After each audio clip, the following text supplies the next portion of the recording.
আসসালামু আলাইকুম প্রিয় বন্ধুরা, সবাই কেমন আছেন? আশা করি সবাই ভালো আছেন।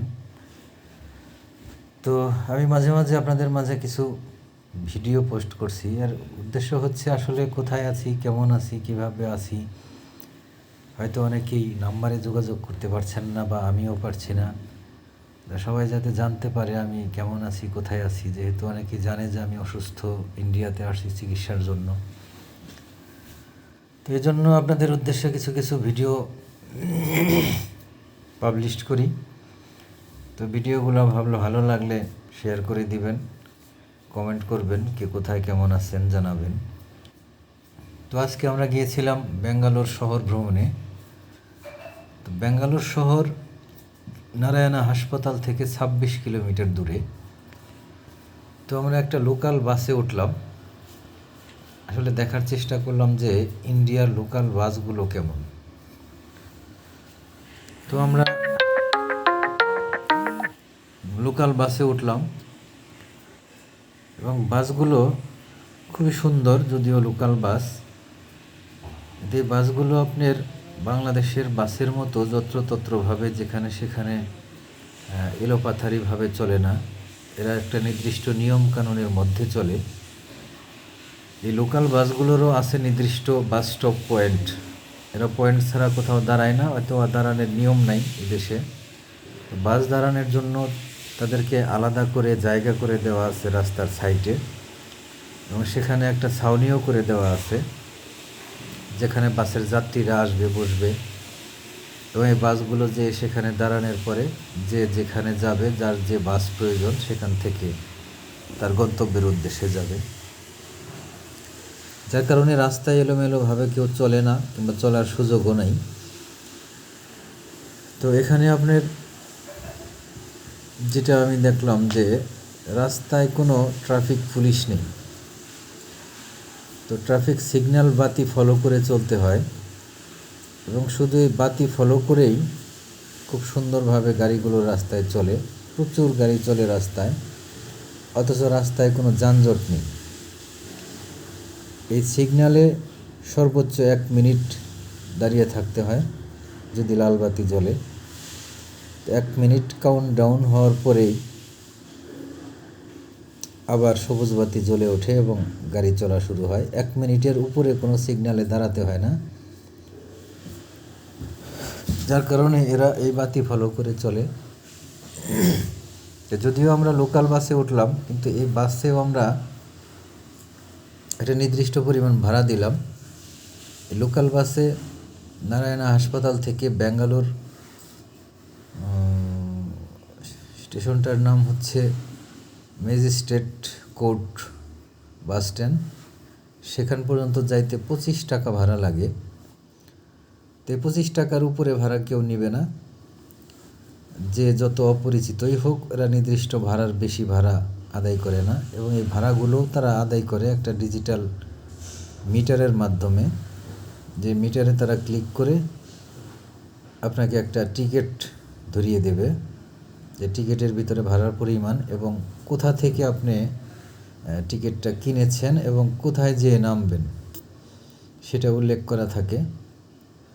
যার কারণে এখানে বাটপারি করার সুযোগ নেই, ওরাও করে না। কিন্তু কিংবা সাধারণ পাবলিক যারা ভাড়া জানে না, তারাও কখনো প্রতারিত হয় না।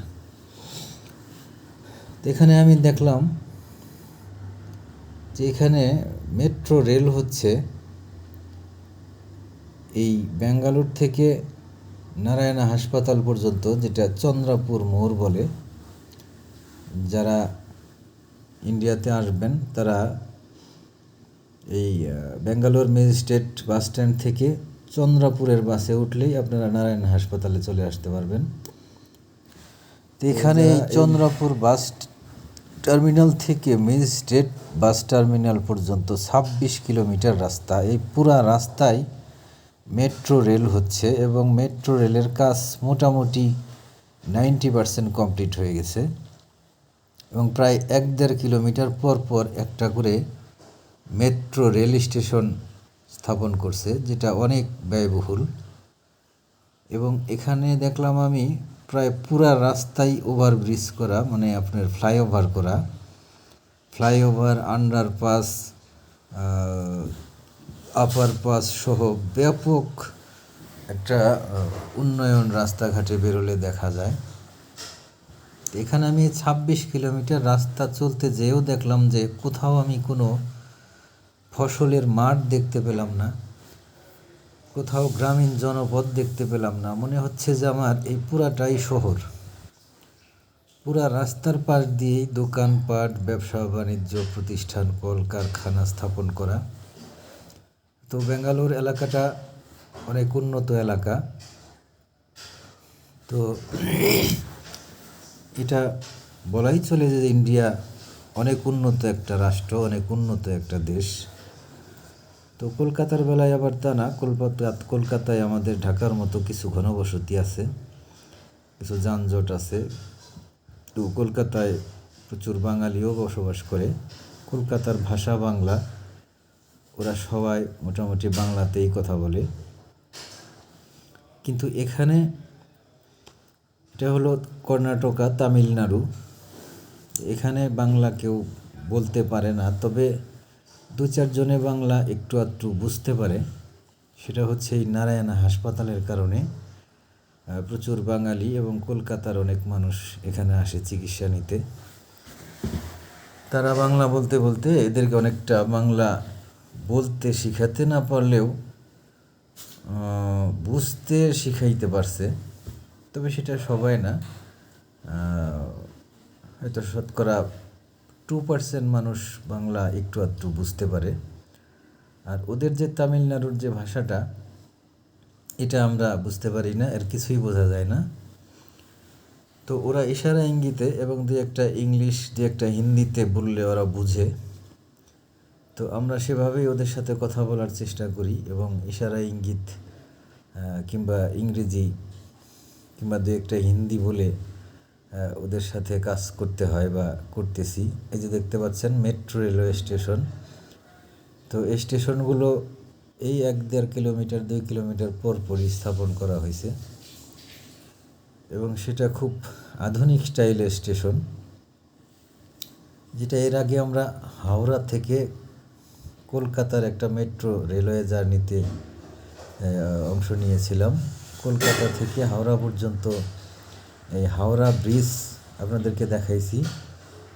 এই ব্রিজের যে নদীটা, নদীর নিচ দিয়ে, পানির নিচ দিয়ে এই কলকাতা থেকে মেট্রো রেল পার হয়ে আসে হাওড়াতে এবং সেখানে কমপক্ষে 120 ফিট নিচে নামতে হয় এই মেট্রো রেলে উঠতে।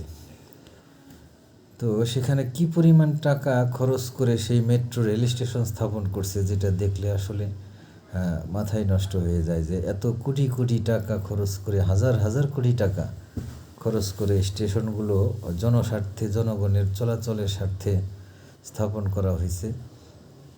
সেখানে মাত্র 10 টাকা ভাড়া, কলকাতা শহর থেকে হাওড়াতে 10 টাকার মেট্রো রেল ভাড়া দিয়ে যাওয়া যায় খুব সহজেই এবং সব সময় সেটা পাওয়া যায়, টিকিট পাওয়া যায়। তো আমরা এখানে মেট্রো রেল জার্নি করছি। তো খুব কাছাকাছি সময়ে হয়তো যারা বেঙ্গালুরু আসবেন নারায়ণা হাসপাতালে, তারা এই যে আরেকটা মেট্রো রেল স্টেশন আপনারা দেখতে পাচ্ছেন, খুব সুন্দর রেল স্টেশনগুলো। তো যারা এরপরে নারায়ণা হাসপাতালে আসবেন তারা হয়তো এসে দেখতে পারবেন যে মেট্রো রেল চালু হয়ে গেছে। মেট্রো রেল চালু হলে বেঙ্গালুরু থেকে নারায়ণা হাসপাতালে আসতে হয়তো খুব অল্প সময় লাগবে এবং এই সমস্ত মেট্রো রেল ভাড়াও অনেক কম হয়, যার কারণে যারা আসবেন হাসপাতালে চিকিৎসার জন্য তাদের জন্য অনেক সুবিধা হবে, অনেক উপকার হবে। এই মেট্রো রেলটা এসে একবারে নারায়ণা হাসপাতাল পর্যন্ত চলে আসবে। আমার ধারণা যে এটাই হয়তো লাস্ট স্টেশন হতে পারে মেট্রো রেলের। এই নারায়ণা হাসপাতালকে উদ্দেশ্য করেই আমার মনে হচ্ছে যে এত লং রাস্তা, 26 কিলোমিটার রাস্তা মেট্রো রেল বসানো হচ্ছে। তো আপনাদের কাছে দোয়া প্রার্থনা করছি। আমি আগামীকাল ডক্টর অ্যাপয়েন্টমেন্ট পেয়েছি, আগামীকাল ডক্টর দেবী সেটির সাথে সাক্ষাৎ করব। তো আপনাদের সাথে